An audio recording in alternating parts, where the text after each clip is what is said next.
The way that the hair is being cut is being worked with a 90-degree angle straight out from the head, working with a square cutting line horizontally.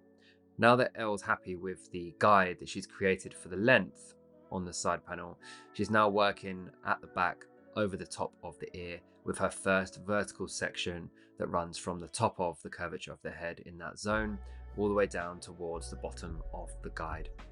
Elle's now going to move forward with each and every section, only working a finger depth section, cutting from the bottom of the line where she sees her guide and taking that vertical square shape up until she runs out of hair on that zone. Again, she's going to be working 2 fingers depth above the hairline area in a backward diagonal zone, leaving that disconnected completely from the internal shorter shape that she's going to be creating. She's going to be working on the top area above the disconnected panel, mimicking the same shape of that backward diagonal section. She's then going to be working her shortest length of this shape, working a square cutting line from the top of the line in towards the bottom, which takes her from above the ear in towards the middle of the head. Before she moves on to the upper part of this zone, taking all of that internal shape shorter, she's going to be then working on the opposite side of the head to create the same shape and balance from side 1 to 2.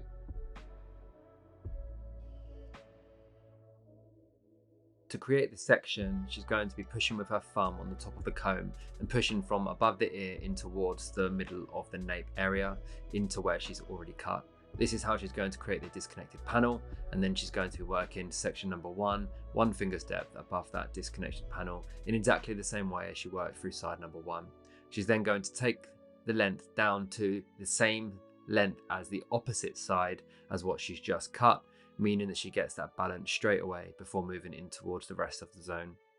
It's important that she's standing directly in front of the line that she's cutting, as she wants to create a round fluid shape, and she's elevating the hair out 90 degrees.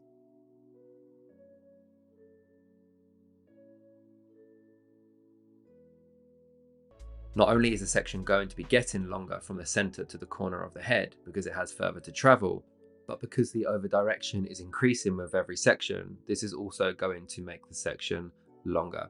So we should have a beautiful build up of length and weight moving above the occipital bone area, and then Elle's leaving a slight bit of disconnection into the corner of the nape for some personalization and creativity through the haircut. Let's continue working these backward diagonal sections with a finger depth section working up the head,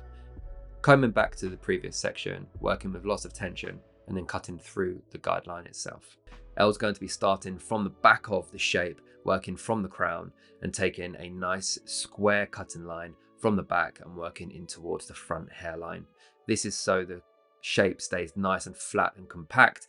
maintaining the length at the front, where Elle's going to be personalizing and shortening through with a bit of a razor visually towards the end to personalize. She's going to be working vertically through the top of the head because it's going to allow her to control that cutting line and shape from the back to the front.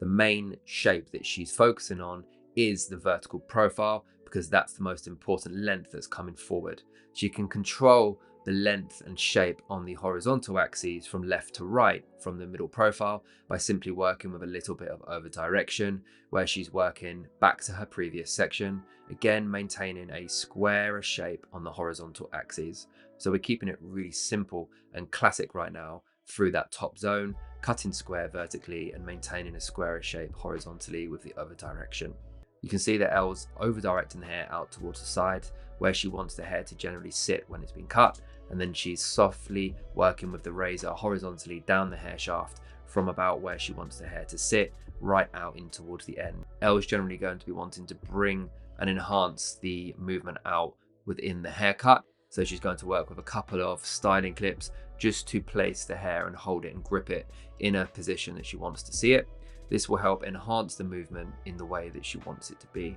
You can see with the finished result that we have this really beautiful round feminine finish on the haircut, where we have lots of texture and movement and definition through the waves and the curls, really suiting the client's face shape and also style. We can see that the color really enhances the overall look and adds that really creative twist to the finish of this short pixie haircut. Thank you for watching this haircutting tutorial, guys, done by guest artist Elle Foreman. We hope to see you on the next one.